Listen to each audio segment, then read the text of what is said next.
দুনিয়ার কোনো উপায়েই যদি আপনার সবচেয়ে কঠিন সমস্যার সমাধান না হয়, তবে আমি যে 2 রাকাত নফল নামাজ পড়ার পদ্ধতি আপনাকে বলতে যাচ্ছি, সেই নামাজটি আপনি পড়ে নিন। ইনশাআল্লাহ তাবারক ওয়া তাআলা এই নামাজ পড়ে নেওয়ার পর আপনি জান্নামাজ থেকে উঠতেও পারবেন না, আর আল্লাহর দরবারে আপনার সেই দোয়া কবুল হয়ে যাবে। বন্ধুরা, এই নামাজকে সালাতুল হাজাত বলা হয়। এর নিয়ত আপনাকে ঠিক এইভাবে করতে হবে। আমি 2 রাকাত নফল সালাতুল হাজাত নামাজ পড়ছি আল্লাহ তাআলার জন্য বর্তমান সময়ে মুখ বা রুখ আমার কাবা শরীফের দিকে। এরপর আল্লাহু আকবার বলে নিয়ত বেঁধে নিন। প্রথম রাকাতে আপনাকে একবার সানা সুবহানাকা পড়তে হবে, একবার সূরা ফাতিহা পড়তে হবে, তারপর 15 বার সূরা ইখলাস পড়তে হবে। এরপর রুকু করুন, সিজদা করুন, তারপর দ্বিতীয় রাকাতের জন্য দাঁড়িয়ে যান।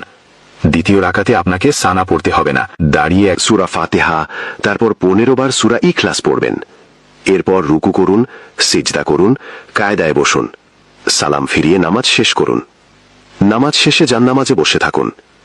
এক শ্বাসে যতবার পারেন আল্লাহ পাকের এই মুবারক নাম পড়ুন, ইয়া হাদিও। শ্বাস শেষ হওয়ার সাথে সাথেই সিজদায় চলে যান। সিজদায় গিয়ে 7 বার ইয়া রব্বানা পড়ুন, তারপর সিজদার অবস্থায় আল্লাহ পাকের কাছে দোয়া করুন। ইনশাআল্লাহ তাবারক ওয়া তাআলা আপনি যে দোয়াই করবেন তা কবুল হয়ে যাবে।